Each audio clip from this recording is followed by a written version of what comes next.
Okay, a very good afternoon to all of you, and good afternoon in Ghana, and good evening to those of us joining from India and UAE and all other parts of the world. A very big welcome to the IFA CPD event in Ghana. Um, my name is Christian Yanohene, and I'm the regional director for the IFA here in Ghana. Thank you for coming. We have a very interesting topic to discuss today. And before we go into our topic for discussion, I would want to remind all members and people who are joining us for the first time that we have some other interesting events after this one. We have an upcoming CPD event on 25th October, and we'll be inviting the CEO of the IFA, and then Andrew from IPA, who is the group president, will be speaking with us on a very interesting session. On 16th November too, we have an upcoming CPD event. So we'll be talking about corporate resilience and business strategy on 25th October. And 16th, we'll be looking at new technology that applies to our field as accountants. So we'll be talking about the new technologies which we'll be using and the future of the practice in which we are in. I would also want to inform all members of the international conference, which is being held online on the 10th of November. Registrations are ongoing, and all interested persons can join for this international conference. Well, so long as this today's session is concerned, I will advise that you use the Q&A section below your screen to put all your questions across.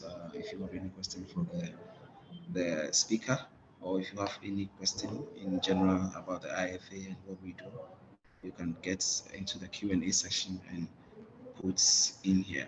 Today we'll be discussing a very interesting topic about negotiations. Most of us, we have joined our employers, and later we come back complaining that, well, my salary is too small. Sometimes we are the frontiers of our companies to bargain bids and deals, and we are unable to get a good bid. Sometimes we could get better. So negotiation, I think it's something that goes on and on from business to our individual lives, to our family lives, our wives and husbands, and our friendships, and wherever we go, we need these kind of skills in negotiations for our bargaining and wherever we find ourselves. And we are very happy to actually have to have Professor Hector.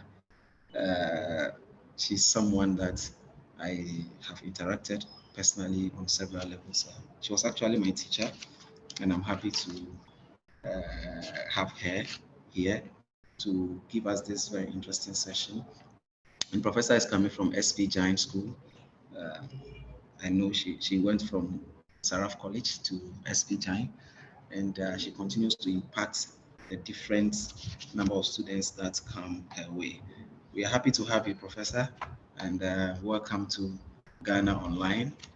It's 1:04 p.m. here, and we are glad to have you this afternoon and this evening at your end. Thank you, Professor. Thank you. Thank you so much, Christian, for this generous introduction.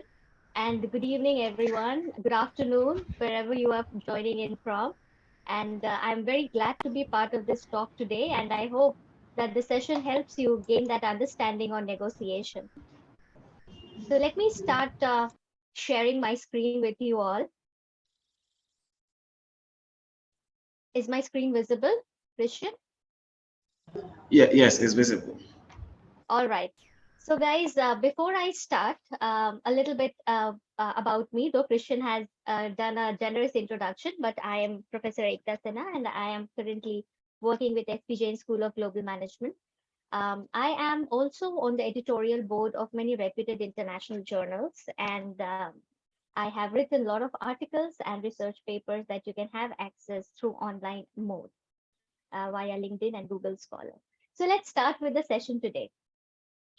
So, Christian, can we have some chat messages over here? Can they type on the chat? Say again. If I ask certain questions, can I get the responses on chat from the participants? Yes, yes, it's open. The Q&A section is open, so we Okay, can have okay, it. okay, great. So, people, before we start negotiation and talk about more of the futures and could be the strategies relating to negotiation, let me just ask you, and you can respond on the chat that how often you feel that you negotiate? How often you feel that you negotiate? Every day, weekly, or at certain special occasions you feel that you negotiate? Every day. Fine, fine. So I'm getting on responses. People are saying every day. Actually, you are right. We actually negotiate every day because negotiation is nothing but actually a part of communication. It is a process of communication where two or more parties come together to reach to an agreement. So even remember, even if you don't reach an agreement, you are still negotiating, but probably the outcome is negative or not as favorable, or maybe a failed attempt to negotiation.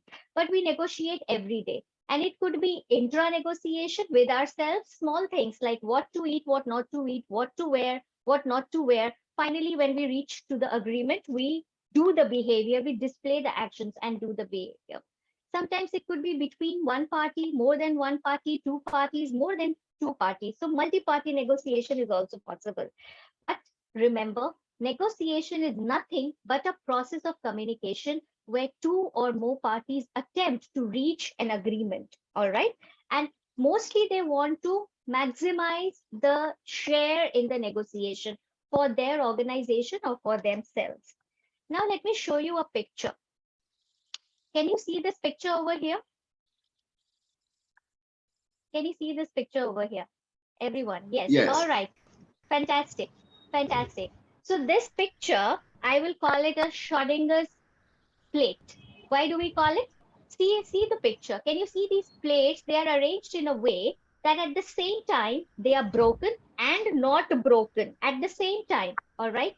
So at this moment, we can say that the plates are broken and also not broken. So how can we ensure that the plates are not broken? Every moment is a decisive moment. Like every coin has two sides, every situation has certain outcomes. When you try, if you don't try to explore the outcomes, the possibility of outcomes remain equal always. So at this moment, when you see these plates arranged in a cupboard, we can say that they are broken as well as not broken at the same time. So to ensure our favorable outcome, if we want to break the plates, we'll just have to open the door and everything will fall and the plates will break. But if we want to save the plates, what we can do, we will have to frame a strategy. We will have to plan how can we save these plates, which is our favorable outcome.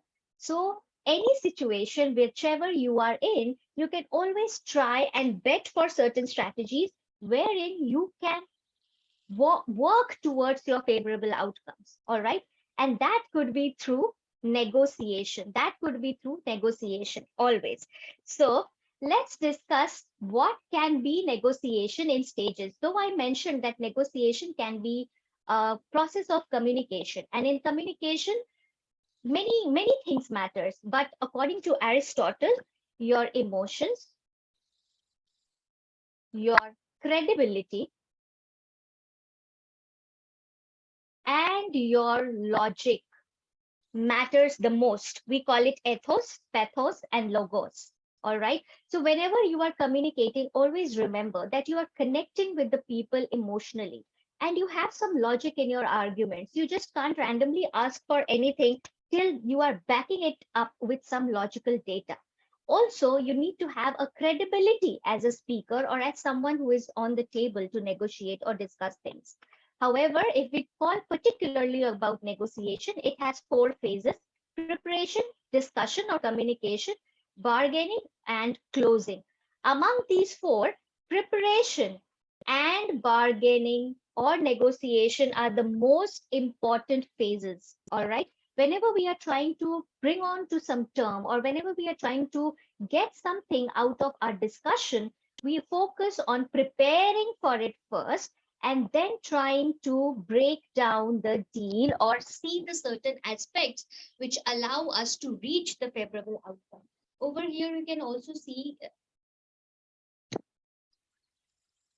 so you can also see over here that we have these four stages: preparation, exchange of information, bargaining, closing, and commitment.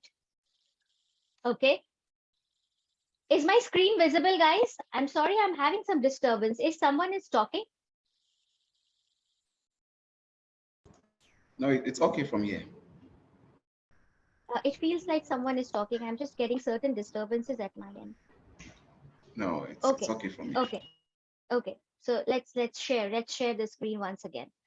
So here, when we are having these four phases, I will mostly touch upon preparation and bargaining today. All right. So always remember, it's important to prepare and plan first before you get into the table with other party. All right. So how you're going to prepare? Let me just show you certain pointers which you will understand when you prepare or when you want to negotiate on an issue. Understand what are the issues. There has to be multiple issues. Always remember, there is never one issue. You have to see things in a holistic manner. All right. So let me give you an example. Suppose you are head of a company and you want to replace your computers, all right, your office computers. Now, here is an issue which we can definitely see is replacement, all right, replacement of your computers. Fine. Now, this is an obvious issue, but what could be the related issues when you are attempting to get onto the deal with the supplier? Now, the certain issues over here, along with the replacements, can be, it could be maybe after purchase service, okay, the maintenance. It could be any peripheral or additional softwares or packages that you want to get installed. It could be certain after sales service that you want to get on board with the vendor. All right. It could be a certain training programs on certain softwares that you are buying up, okay, for the latest versions of computers. So you have to make sure that when you are coming up with a deal or when you are heading up for a negotiation, you have to make sure that you are taking care of the several issues which revolves around the topic. It is never only one issue. Remember that. There are several issues which can be discussed together, and that will help you to move from want to what you need. And want and need are very different things. When we want something, we try to make our position very clear. I want 100 computers, and that is my position. But is that my need also? Now that we can see as we move ahead in the slide. Now, next thing you need to take care about, prioritize. Suppose within the identified issues, there could be, suppose you have identified 10 issues. Now, out of these 10, maybe top three issues are something which are very, very essential to you. Okay, they are always essential. You just cannot give up on those things. There could be certain issues, suppose, three more issues which are desirable, which could be desirable. You don't want to lose on them, right? You just want to make sure that whatever is happening during the negotiation or bargaining or communication process, you also, besides getting these top three, which are essential, you also get something which you desire. But there could be some things like four things, maybe you would, in the list, you would want to let go. There could be certain things which you are okay to let go. All right. So you prioritize. If you don't prioritize, what will happen? When you get onto the table and the communication starts from the other party as well, you will get confused that what to accept and what not to accept. How far would you want to go and how far would you want to restrict yourself? All right. So it's very important to prioritize. All right. After this, understand the underlying needs. What comes across as obvious is always a position. that other party or you are trying to make or you are trying to communicate. But when you try and understand the underlying interest, you move from position, to need, okay? Or maybe we can call it interest. Okay, so when you are, and this could be vice versa, all right? Many times you will feel that you have to you have to take a stand, and that will be your position in the negotiation process. But when you are stuck or when you are standoff, then always you need to move from position to interest. And how can you discover the interest? You will discover the interest when you understand that what is the undercurrent, what are the underlying issues or needs that other party looks forward to, or they want, or they actually would not want to let go those things. So when you discover that, you actually move from position to interest, from distributive to integrative. All right. And when we move from position to interest, we always put up a case of win-win. Always. We will try to not only capture the maximum value of the pie, but we want to create value. All right. So I will give you some examples relating to that. Now here, process before substances, it's very, very important. You need to understand the constituency in which you are trying to negotiate. Who are the stakeholders? All right. So it should not happen that you are talking with person. At the end of the day, you crack the deal, and then the person says that, oh, I'll get back to you and I get this confirmed with my boss. So you just wasted a lot of time, a lot of resources. So always check, always understand that what is the constituency of negotiation, who are the stakeholders whom you are talking to, who is the decision making authority. All right, before that you don't really get into those process of negotiation and invest your resources.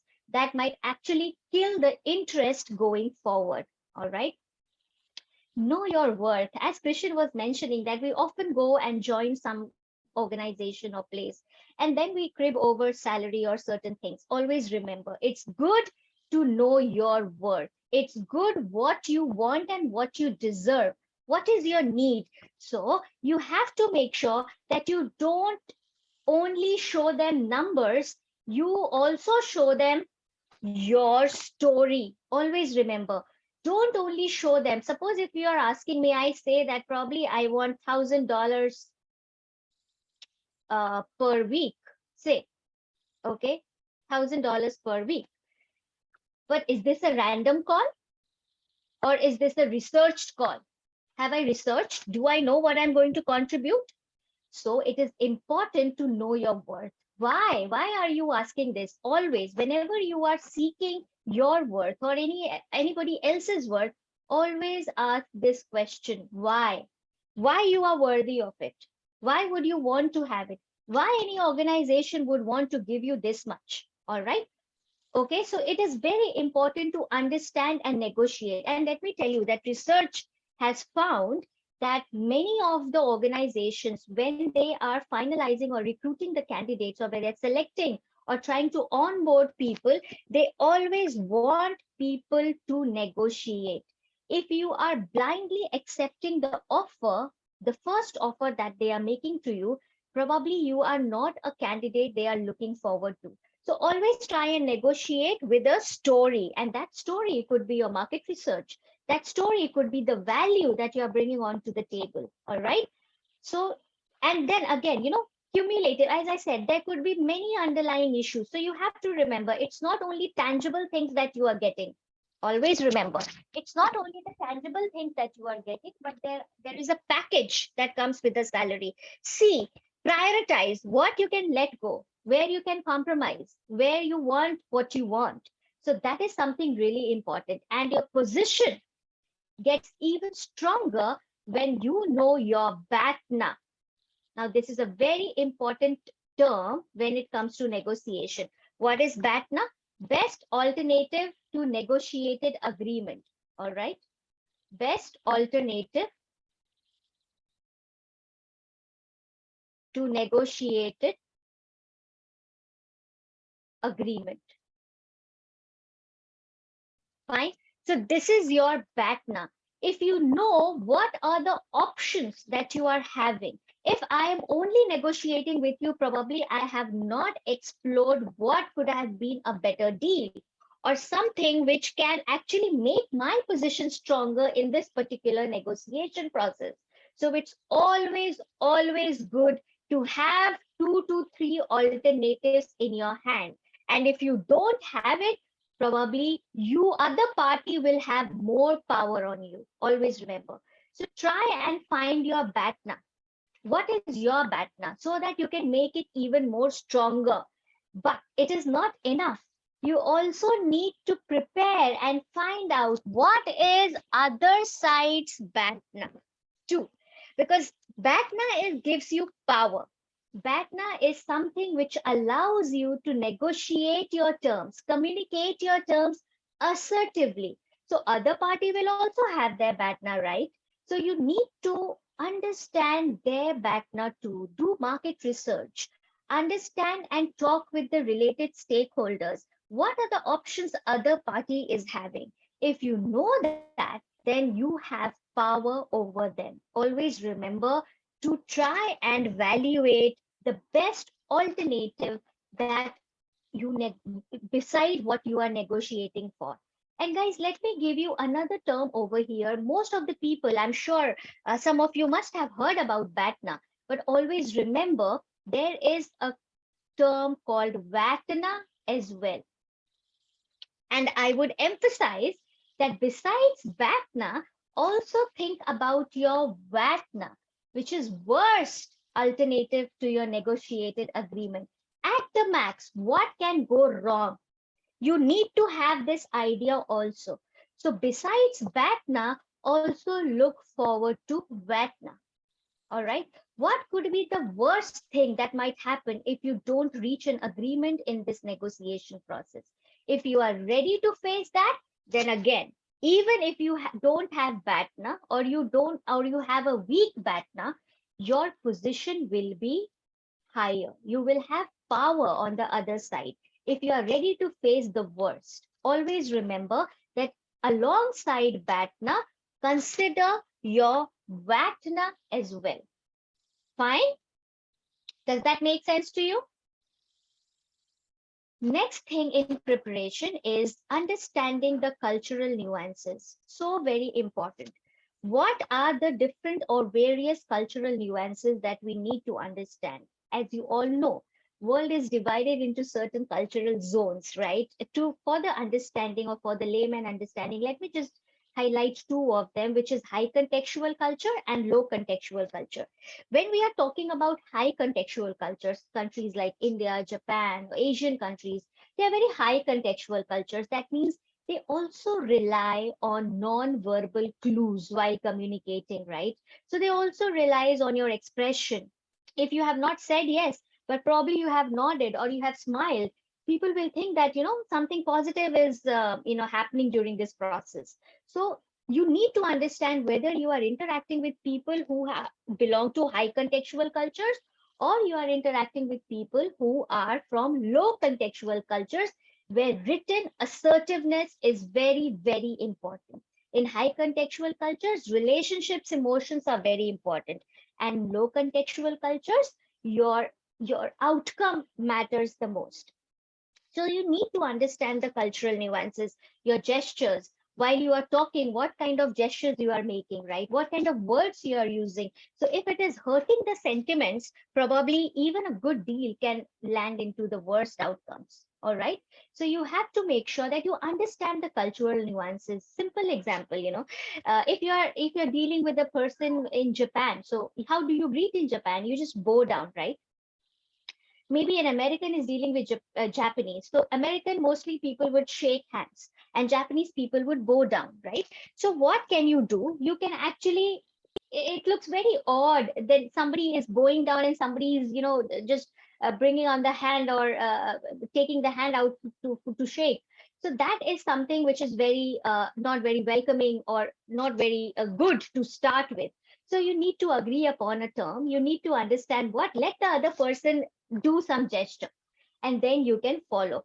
Don't never ever delve deep into anyone's culture, because you just cannot understand the culture in and out in a limited period of time. Just try and give what is important. Just try, be on the surface, and see that you're not offending anyone's culture while discussion. So that is most important, that you need to remember while preparing for your negotiation. Can you see this picture? Can you identify this person? Anybody on chat, please? Can you identify this person? Who is he? Who is he? Mike Tyson. Fantastic, Tim. He is Mike Tyson, and he needs no introduction, right? He needs no introduction. So Mike Tyson was a champion, a wrestler, a champion in the boxing, and there was an interview, and the person asked him that you are an undisputed king of the ring, and people who come to fight you, they actually study you, right? They study you, and they see a lot of videos of yours, and then they come with a plan. Why do you think that they are not successful against you? So you know what he answered? He said that everyone has a plan till they get punched on their face. So this was his answer. So everyone has a plan till you get punched on your face. So what could be your punch in the negotiation? Remember, what could be your punch in the negotiation? Your punch could be not understanding your weak points. It's very, very important, guys. So if you want to survive that blow, if you want to survive that punch, the other party, which the other party can put on your face, you also need to understand your weak points. It's not always about positives. It's also about what we don't have. Where is the gap? How can we bridge that gap? It is very important to ask yourself while preparing for the negotiation, what could possibly go wrong? All right. It's very important. What can possibly go wrong in your favor? And you need to ask those questions with you, with your team, with your people around, and try and discuss what could be the weak points during the communication or negotiation process that you are trying to go into. All right. It's very, very important as your batna and whatna. Fine. Now, we always have some strategy. We always have some default style as an individual when we try to go on for negotiation. Fine. We always, everyone has a natural style, and those natural style depends on certain attributes. That attribute could be your goal. What are you seeking? Are you seeking the outcome? Are you only interested in the outcome, or you are also interested in relationships, okay, with the other party or whomever you are negotiating with? The second attribute could be your sensitivity towards time. How do you see time? So, like I said, low contextual cultures where the assertiveness is very high. Time is money for them. They don't want to waste time in building relationships and doing some informal meetings and trying to understand people. They just want to get down to the agreement. Probably they don't have much time because time is money to them. But in high contextual cultures, like I said, in India and Japan, probably people want to invest time to know each other before they get into a deal, or before they get into some kind of collaboration, or before they reach out to some desirable outcomes that they want. They want to invest in you. They want to invest in your organization certain time, and they want to see and build up relation before they land a deal with you. All right. So your sensitivity towards time is your natural call. Also, your natural style could be what is your attitude. Now, what is attitude?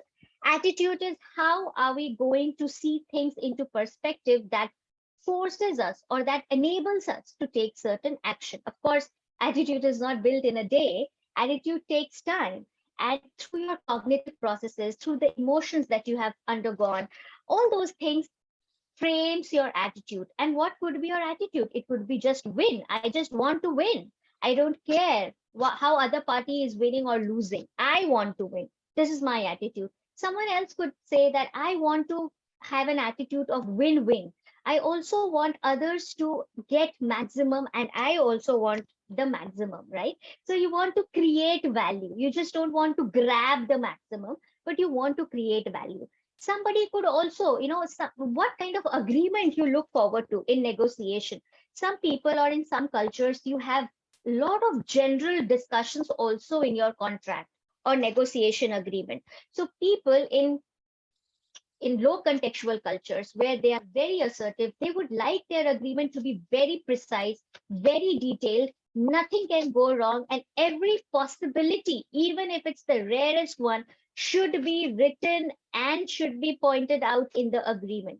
But in high contextual culture, suppose again like India or China, they would want to have a general agreement, all right, a general agreement, and they give a scope of negotiation or taking on to certain unforeseen circumstances or situation based on the relationships that they have developed, all right. So always we all have a default style. Somebody could be very sensitive to time, somebody will be want to take time to build up relations. Someone could have a win-win attitude. Someone could have just a win attitude. Someone could have a goal relating to only outcomes. Someone could have a goal relating to relationships also. Someone want more detailed agreement. Someone would want a general specific agreement only, right?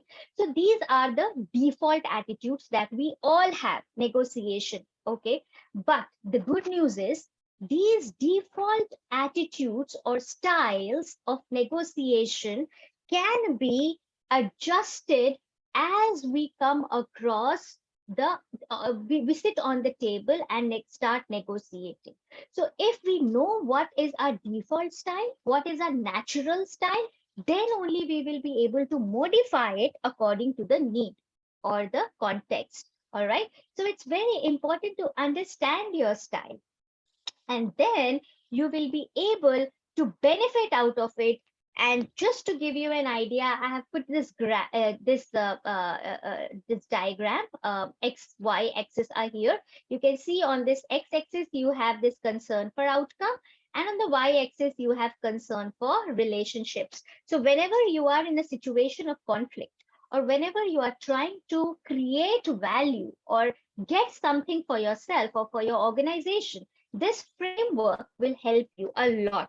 This is also known as negotiation strategies or conflict resolution strategies.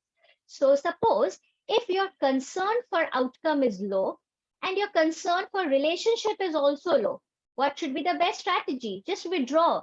Don't waste your time. You don't have to be assertive. Even you don't want to build a relationship. You're not concerned for outcomes as well. So why to invest your resource and why to waste your resource, I would say. So the best strategy in that situation would be to withdraw. Okay. Take whatever you want and just go. There's no need to actually build up a communication on that side. Suppose if your concern for outcome is high and your concern for relationship building is low, so you don't want to invest into relationship, but you just want the outcome. So the winning attitude, I want to win at any cost. So you will have to adapt strategies which allows you to defeat the other person. And sadly, many people adapt some unethical strategies as well, like they try to play emotional cards, or they want to go to a time which is apt for them but not for the other person. So these are some tactics I would also call, but not so ethical. So if you want to win, you probably have to be very assertive, and you really don't care about how other person is going to deal with it. Now, other strategy could be accommodative when your need for relationship building is high, but your concern for outcome is low. Then you will have to adapt an accommodative style. You will have to adapt an accommodative style. Now, what does this mean? When you accommodate, what you do? When you accommodate, you try to give away something which probably was desirable by you. Remember, we talked about prioritizations. So it might so happen that certain things you desire, certain things definitely at the top are essential, but certain things you desire. and certain things you are ready to let go as well. But what you desire is important to you. But if you want to build up a relationship and your need for outcome is not that important, then you are ready to let go not only the things which you already have listed down as something that you can trade off for, but also that you desire. So what happens? You try to please people, you try to build a relationship, and you're not so assertive in your tone. Fine. And the best strategy, guys, where it is win-win situation. Remember, I was talking about the win-win situation. So when you have a win-win situation where your relationships also matters and your outcomes also matters, then you have to adapt to a collaborative strategy. And what is this collaborative strategy? This is interest based, not position based. This is integrative and not distributive. So when you do a win-win strategy, you not only try to grab as much as possible, but you also try to add value to everyone's situation. Now, let me give you an example over here. Say there are two siblings, all right, a brother and a sister, and there are 20 oranges. Okay, now there are 20 oranges, two siblings, and both are fighting over 20 oranges. Both want 20 oranges. So they want, right? So remember, the want is your position. So you want 20 oranges. Brother says, I want 20 oranges, and the sister says, I want 20 oranges. So what father does is, father gives 10 oranges to the brother and 10 oranges to the sister. Now, this is what? This is based on the issue, which is visible. Okay. Father didn't try to delve deep into what could be the underlying interest of these two, but he just worked on what was available to him upfront.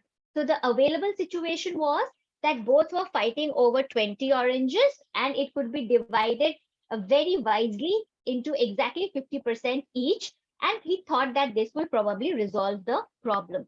But the problem remained. They cried, they sobbed because both of them want 20 and they could not create value out of what they were given.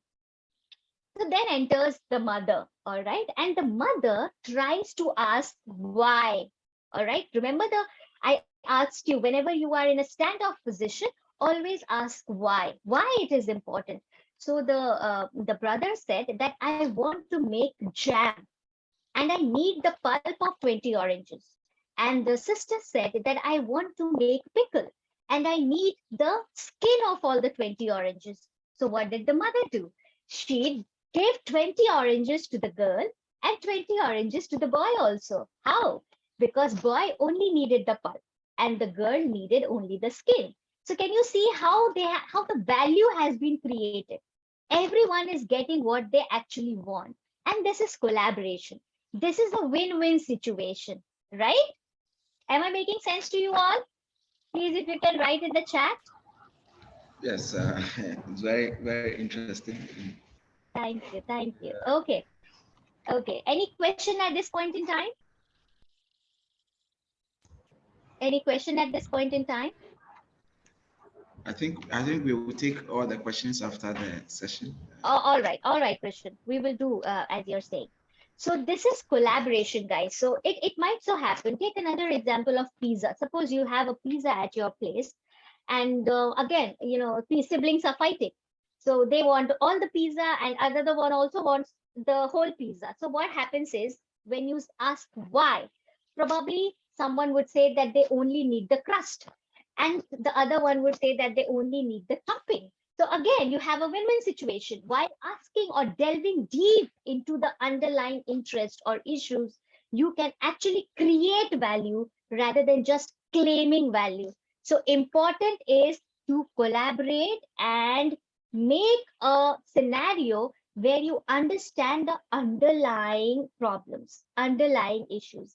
And then when you come together, you will be able to maximize value for everyone. Always remember that. All right. So this could be the strategy. But guys, no matter how much we prepare, no matter how much we, feel for other party or try to understand other party, sometimes it is also important to look into the numbers, or what could be the potential of the agreement that we are trying to get into. So we call it zone of potential agreement.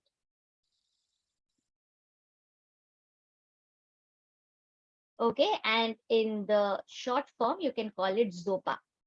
Now let me tell you, over here in Russian, zopa is your bottom. So this is another cultural nuance, so when somebody was interacting with the Russian students, so actually they started laughing, and then people, I was not aware that why they are laughing, have I said something wrong, and then I got to know that in Russia zopa is actually your bottom. So zone of potential agreement, what could be yes, so what could be the potential agreement zone for both the parties? So what could it be? Now, suppose you want to sell your car. Okay, I want to suppose sell my car I would never sell my car less than $4,500. Fine. I wish that I could get probably $5,000. I wish I would be getting these $5,000, and my stretch price would be $5,500. Now, this is the best price that I look forward to. So this is known as stretch goal. Okay, this is my stretch goal. This is my reservation point or reservation price. Okay, this is my reservation price. So my reservation price or my reservation goal is something which beyond this, I will never sell my car. I need at least this much. So if I don't get this, I will walk away from the deal. So you need to know your reservation point as well, or your walk away point as well. You just can't be talking and communicating with parties where it is leading nowhere. So you, at the time of preparation, you also need to know that what is your walk away point, on which point you will walk away. So for me, suppose by selling a car, I will walk away if I don't get this much, $4,500. Now, suppose someone who is interested in taking my car, the stretch goal for that person is $3,500. Okay. The desirable could be, suppose, $4,500, and the stretch and the this one reservation point could be 3,500. Sorry, $5,000. The reservation point could be $5,000. Okay, so the person is not to give anything beyond $5,500, and the person wishes that she could get the car into $3,500. Now, where is the zone of potential agreement? Between the reservation points. See, this is the zone of agreement. Okay, this is where we are having zopa. What beyond which I am not ready to sell car, and beyond which the person is not ready to give any extra money. So therein where lies my zopa, zone of potential agreement. So if I am looking at things into perspective, I can actually say that if I am trying to give away my car at 4,500 maximum, and the person is trying to get it at maximum 5,500, so I have a window of 1,000 to be negotiated, and this is my zone of potential agreement. I can actually work on it and probably get the best deal out of whatever I'm trying to communicate. And while preparing, as I said, you need to understand others party back now also. If you can get a hang of what they are willing to pay or what they are willing to give away, your position will become stronger. Remember that. So always look for zone of potential agreement, always. Now, let me give you some quick tips on negotiation. Why negotiation is important and how can you, we have already seen why negotiation is important, but how can you maximize or win-win, create a win-win situation? For that, let's see through some tips. Now, can you see this picture? Can you somebody tell me who's this? Who's this gentleman? On the chat, please. Can you please let me know who's this person is? This gentleman? This is Roosevelt, Mr. Roosevelt, former president of America. Now, this is the picture which was used in his presidential campaign. What you can see over here is the picture of Roosevelt. But what you can't see over here is this is the copyright by Moffat. Okay, this is the copyright. This is the picture which was clicked by Moffat Studios, and they had a copyright of it. Now, what happened when the team of Roosevelt presidential campaign, they came across this picture, they decided to work on this picture. They decided to select this picture for their campaign. Now, what happened is some people pointed out, but this is a picture which is having a copyright. So if someone sees it from that studio, then what will happen? We can land into an legal dispute, and then the whole image of the candidate will be destroyed. Now, among that, what was the perception among those people? The perception of power was that they are not having the power. And someone who is having the copyright of this picture was having the entire power. And everything depends on him. So what one person said that, no, this is not the case. Let me go and talk to that person. So this team member from the Mr. Roosevelt's campaign, full presidential campaign, went to that person and said, look, what we are doing is we are trying to select some pictures of Mr. Roosevelt for the presidential campaign. And whichever picture I select or we select, okay, the team select, will the person who has clicked that picture will get a lifetime branding, okay, lifetime branding. And for that, the person will have to pay something. So the good news is that we have selected your picture and you are going to get a free lifetime branding for yourself and your studio. So how much are you willing to pay? And can you imagine, he turned the whole table. They were using this picture and were afraid of getting legal implications of using this picture, which was already copyright. And now he has turned the table and he's asking that person to pay him for using that picture. Okay, and you will be surprised to know that the person actually paid at that point in time $250 to for this campaign and using his picture. So this was something which we call perception of power. So there is no real power, okay, in negotiation.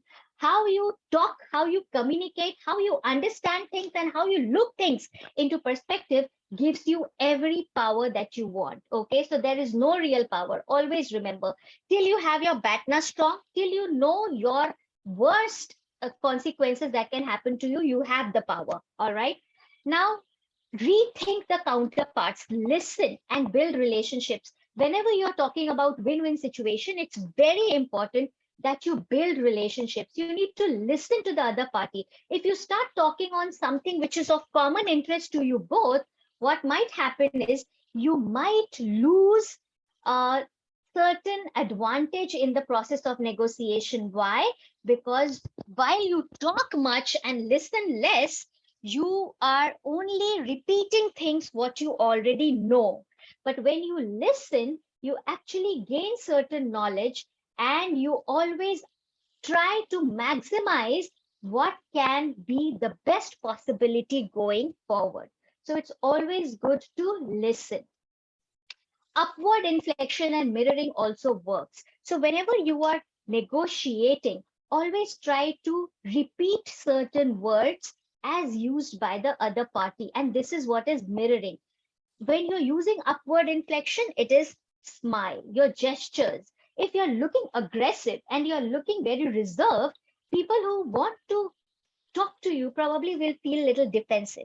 Okay, so smile and always mirror. And while mirroring, I'm not saying repeating everything that the other person or party has said, but using certain strategic words from their statements and try to make them feel that you are on the same page. Okay, so this is known as upward inflection and mirroring.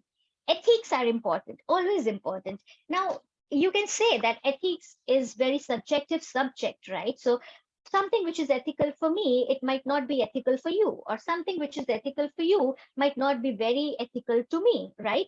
But there are some legal foundations that you need to follow. You just cannot do fraud, right? You just cannot do fraud. You cannot mislead the other party by giving any information that is meant to unethically weaken their position. All right. So when you do these ethics or follow these rules, you are also trying to build up the relationships. And you never know, the employee whom you are terminating today and abusing today probably could be your next best client tomorrow, right? So you need to understand the ethics and you need to follow them wherever possible and should not indulge into any fiduciary or fraud. Package the deal. It's always good to package the deal rather than seeing one issue. It's always good to package the deal and have a holistic picture. So, what could be the package? When suppose, as I was telling about salary, now salary is something we are all very sensitive about, right? So, we only see how much we are getting in terms of tangible outcomes, right? So, we are getting this much of package or in month per month the tangible in terms of currencies. But if we see, if suppose the organization is not willing to pay you what you want, probably you can negotiate the whole package. So if you are not getting probably the tangible in terms of currency, because to maintain the internal equity, the organization can't pay you beyond this, though you deserve extra. So how can you say? You can say that give me something probably in other aspects, like maybe your transportation can be taken care of, maybe your house rent can be taken care of, maybe insurance for the family. So everything as a whole, encapsulate things as a package rather than seeing it in isolation. Never ever give ultimatum. You just can't say do this or get lost. You just can't give ultimatum. If you are doing this, you are breaking all bridges. Okay, for future talks, for future negotiation. Never burn your bridges. Remember, never ever give ultimatum. Even if you feel that this is not going to work at all, you can always be polite and say that go and think, and probably after a week we can meet again. So you are not burning the bridges, but at the same time, you are making your position very clear that probably beyond this, I'm not able to negotiate, but I want this deal with you. And that's why I'm giving you a space of 1 week so that you can go think and come back again. So you are deciding on the processes rather than giving the ultimatum. Sometimes being vulnerable is good. People who are open about what their interests are can crack a good or a better deal rather than people who are always hiding information. So never try and hide lot of things or never try to hide information which can be valuable, especially something which are related to emotions. All right, so this vulnerability is sometimes is very good. As I said, that don't only talk in numbers, your story is important. So your market research, the value that you are bringing in is very important. Always don't give out numbers. I want this, I want that, I want this much. This is not going to work always. So you need to bring onto the table why this is important. All right, making most of the people think that making the first offer is a bad idea, but let me tell you, research shows that actually it is not that bad. It could be in fact a good idea to make the first offer. Why? I will tell you in a while. And in case of any dispute, suppose after multiple attempts as well, you people or your organization have not managed to reach to an agreement, never ever hesitate to take the help of third party in terms of mediation, in terms of arbitration, right? You don't want to directly go to the court or file a litigation, but you would want to consider people who can mediate between you and the other party in order to resolve the dispute. Fine. Now, this is very important that we understand that ultimately we are humans, right?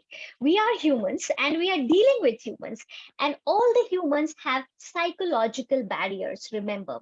But the good news is that these psychological traps can also turn into tools if you understand them well. So let me give you certain examples which doesn't work on our heuristics. Most of us try to uh, take or resolve complex problems based on our heuristics, based on a past unconscious memory that we have. But this many times doesn't work well, but sometimes works too. But to understand the psychology and use it as a tool rather than a trap, we need to understand what could be the possibilities. And let me highlight few of them for you. Anchoring. Remember, I was telling you about making the first offer could be actually a great idea because our mind gives disproportionate weight to the first information it receives. So if I say that I want $4,500 for my car, then this is the anchor I have created. Now the other party will move around this anchor only. They will never say 2,000 or they will never say 10,000. Okay. So this is the power of anchoring. So if you can anchor certain things well, you are ensuring that you are trying to make a deal around this number only. And this is the psychology. You just can't help it. People think like this. All right. The next one is status quo. If you really don't understand where to go, something new has come up, new mobile or new cooktop or new car, and you don't understand it, what is the safest you think is to hold back or to maintain the status quo rather than adapting to something which is not known to you. So sometimes giving out a lot of information which is unrelated to the actual issue makes people move towards status quo because they can't process these many information which is seemingly to be unrelated. They would stick to the status quo, and this can be your tool. All right.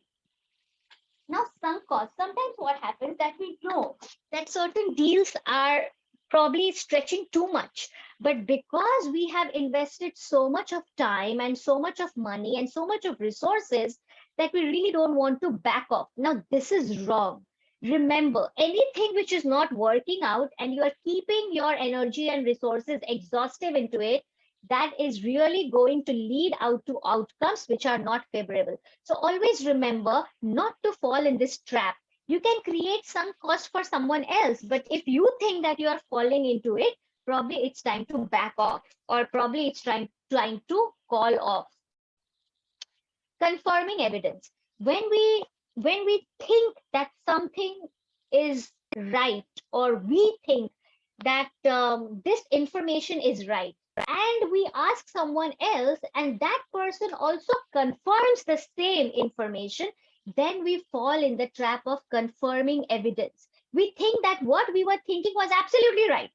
Okay. Now, suppose it's raining outside, and I think that, oh God, it's going to rain the whole day. And that's why I should not go to my office today. And we have an important meeting. But because I think it's going to rain whole day, I will be talking to my friend and saying, what do you think? Looking at the atmosphere outside, do you think it's going to rain whole day? And he or she says that, yes, I do think so. So you feel absolutely comfortable that, oh, wow, whatever I had thought is actually the situation. But this is a trap. This is a trap. So never ever try to align with only those people who are supporting you, because they are not creating any functional conflict. So it is important to always talk to people who have different perspective and who can also tell you what are the weak points, or who can also disagree with you in a constructive manner. So if you are always looking out to confirm what you want or what you think, you are actually trying to avoid any information which could have been really helpful during the process. Framing. How you frame certain things will actually carve the path for you in the future. Now, what research shows that if I create a positive anchor, people are more risk averse. Okay, they don't want to take risk. Now, suppose if I say that people who have joined this session out of India, hypothetical it is, I will be giving them $100. Hypothetical, guys. I'm not going to give anyone $100. Okay. So this is a situation. I'm saying that people who have joined outside India to this session, I'm going to give them $100. And I will, so this is plan A. Now, plan B can be, I will be giving you some envelopes wherein one third or two-third of the people will receive nothing, but one fourth will receive $200. So, what will be your choice? The obvious choice, most of the people in this case choose absolute $100. Why? Because that's a positive framing that I have done. So they don't want to take risk of not getting anything if they are getting $100 for sure. Now, the next situation, if I say that those who have not who have joined from India, I will charge you $100. Okay, this is plan A. And in plan B, I will give away certain envelopes wherein two-thirds of the people will be waived off the fees, but one-fourth will receive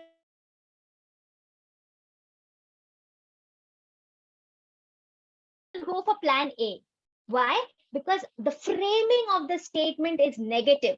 So what research shows is that when you are framing positive, then people get more risk averse. They stick to definite. But when your framing is negative, people get risk takers and they want to take the risk because they don't want to lose what they have. All right. And the last principle is contrast principle, which is again very important. Something that you present in sequence might have a different effect if other than presenting in isolation. So suppose if you are, want to buy a property. Now, what property dealer will do? Most of the property dealer, they do this, and let me just expose them today. They will show you the worst house first. Okay, so the house A with 400 $40,000, suppose. Okay, this is a weird house and needs a lot of work after you purchase it, so I will definitely not be willing to take this. Now they will show slightly better house after this. Now house B is a good maintained house, but still it would need some work, and it is available suppose in $45,000. Now at the last, the dealer will show you house number C, which is the most beautiful and well maintained house with suppose $50,000. I will quickly say yes to it. I will quickly say yes. Why? Because these impressions are in my mind.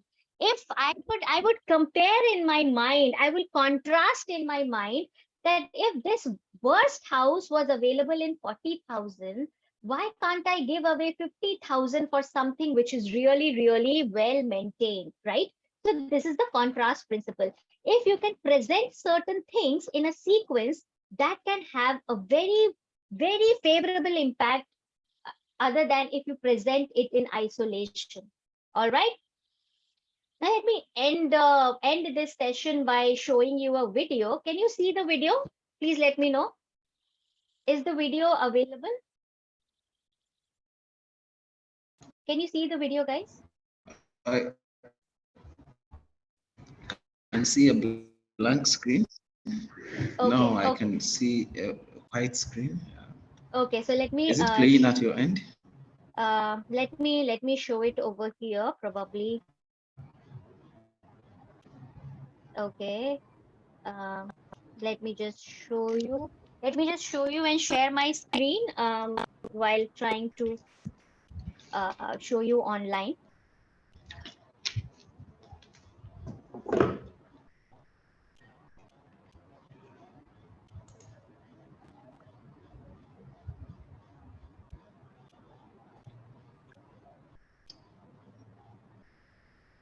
Okay, so I am sharing my screen, guys. I'm just sharing my screen. Just let me know if you can see the video. Is it visible? People, please let me know. Okay, yeah, it's visible now. Can you hear? Christian, can you hear? Yes, Is it yes, I can hear okay? you. Okay.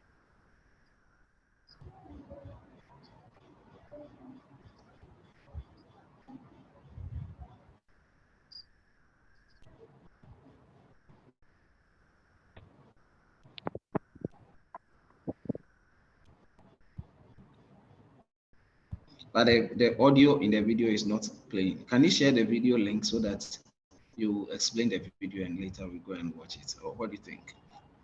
Oh, the audio is not. It is not. Audio is not coming. This is what you're saying. Yes, Okay. So I will share the video link probably.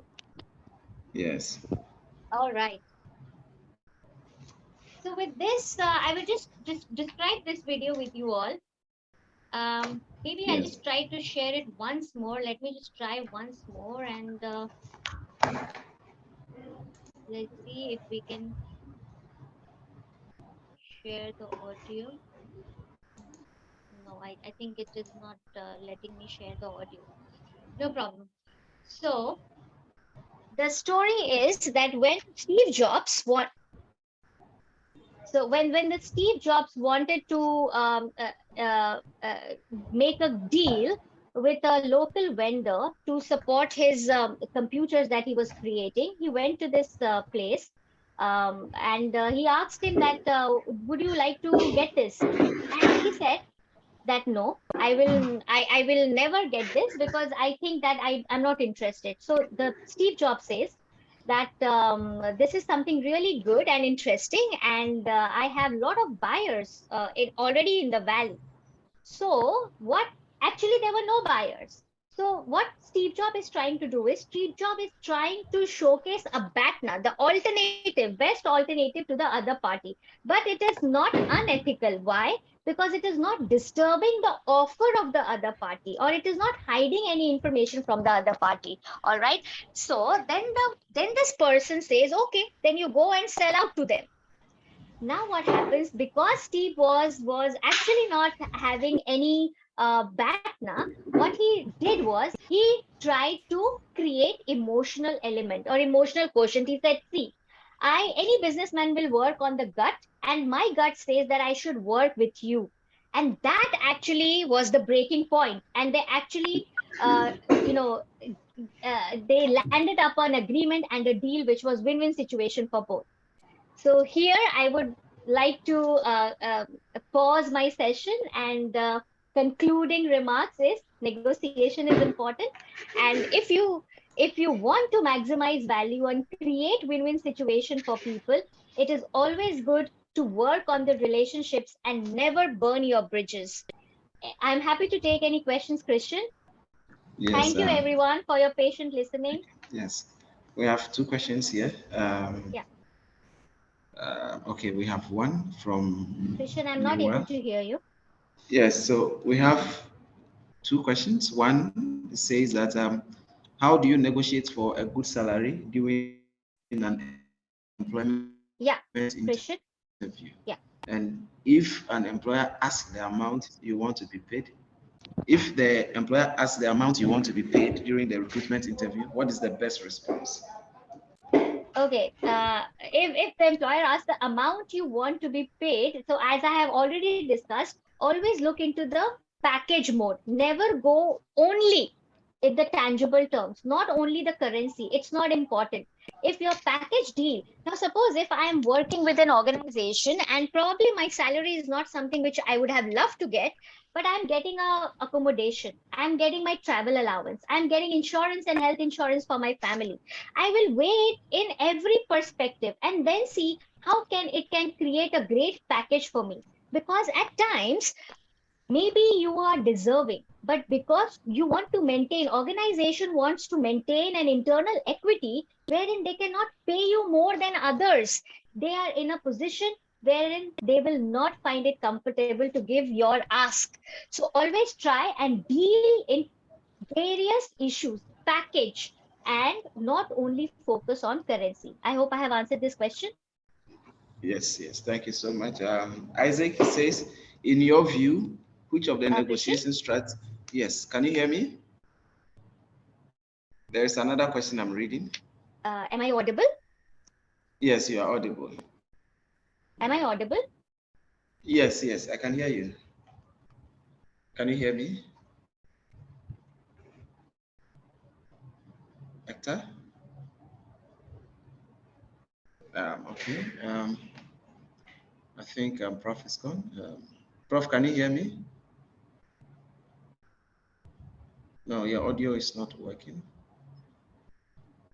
The last question is which of the negotiation strategies is the best to use in your view?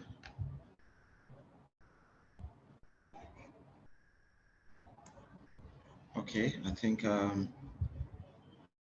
we will send Prof. Your audio is not working. So what I will do is that I would send this particular question to you via email. Can you hear me now? Yes, yes, yes, you can hear you. Can you In hear your me now? view, yes, yes, you can hear you. Yes. In your view, Okay, which of okay. the negotiation strategy is the best to use? So it's always collaborative, win-win. Try to maximize the size of the pie, not always think to grab as much as possible. If you try to understand the underlying interest and always ask why, you will be having a situation wherein you will get what you want and the other party will also get what they want. So as in the situation wherein I had given an example of oranges when two siblings were fighting on them. So the question of why actually made it a great idea to just give away 20 oranges each. Still, you had 20 oranges, but you could give 20 oranges each. So you actually maximize the value of 20 to 40. And then you created a win-win situation in the negotiation process. So it's always why collaborative strategy is the best one. Good, thank you. The last one, how to understand the other partner's culture before the negotiation. How do you understand the other partner's culture before the negotiation? So that is important. You need to talk to the stakeholders, right? As I told you, you need to understand your constituency. Who are the stakeholders whom you are talking to, right? So it's now today also when I was coming to this webinar, I actually asked Christian that who are the participants, how many participants. So it was important for me to understand the audience, right? So it is not important what I know, it is important what I'm going to deliver, which is creating value for you, right?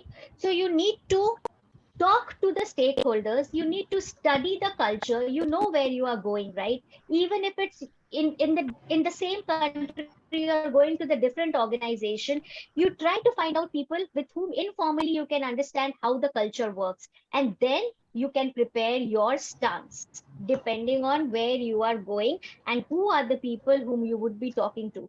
Certain questions can be asked to the parties directly, like who is the decision making authority, right? And who are the people involved, and through those answers you can do your background check and you can do your background market research, so that will help you preparing according to the culture you are going to interact with. I hope I have answered this question. Yes, yes, you have, and it's been a very wonderful session. So much information in a few minutes. A lot has been discussed today. Thank you so much. We have negotiated this webinar for so long, and I'm happy that at the end of the day, it has come off live. I'm happy to have you again, Prof. I think next year we'll be very, very happy to have Thank you you. with a Thank you. more interactive session. In fact, I have really, really, really taken home a lot, and I believe that everyone who has been here. Someone made a comment. He says, "This is interesting. I'm learning the same things in my MBA class, and this is the purpose of this particular sessions we organize to refresh our minds on what we have learned, what we know, what we need to know, and what we need to study more." And I think this particular aspect is something that runs through our lives, from corporate life to family life to friendship and wherever we find ourselves. Thank you so much, Hector ma'am, for spending your evening with us. I think it's almost 9 p.m. in 7 p.m.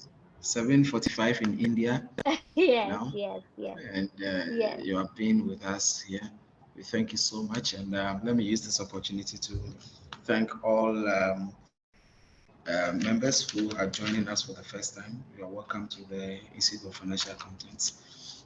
We are the only we are the largest SME focused professional accountancy body, and we continue to create more values and professionalism within the spectrum of accounting. We are full members of IFAC, and you would want to join us to have more sessions of this sort and be able to network and explore your career to a different level. Let me thank all our local members in Ghana. Um, I believe that we have learned a lot and we are going to apply it. This will not apply to me actually, because I was part of the session. I'll always win the negotiation. Thank you, Hector ma'am. Thank you. Thank you so Have a much. good Thank you, Christian, for this warm welcome and this warm gesture. I can see some of the questions in the chat already, and I would request people who are interested to know they can connect with me on LinkedIn, and probably we can take the conversation forward. As of now, it will not be possible for me to answer everything, but please Yes, connect I will on share. LinkedIn. Yeah, you can share Yes, my link. LinkedIn. You can have. Yes, I will share Hector's link on LinkedIn. You can add, channel more questions, and she will be very available to provide answers. Thank you very Yes, much, and yes. Thank you. thank you, Jonathan, for being on the background to support us. Thank you all, and we hope to meet again on 25th October. We will share the information to you. Thank you. Have a good evening, good afternoon, and good morning, Thank you, wherever you are. everyone. Take care. Bye. Bye bye.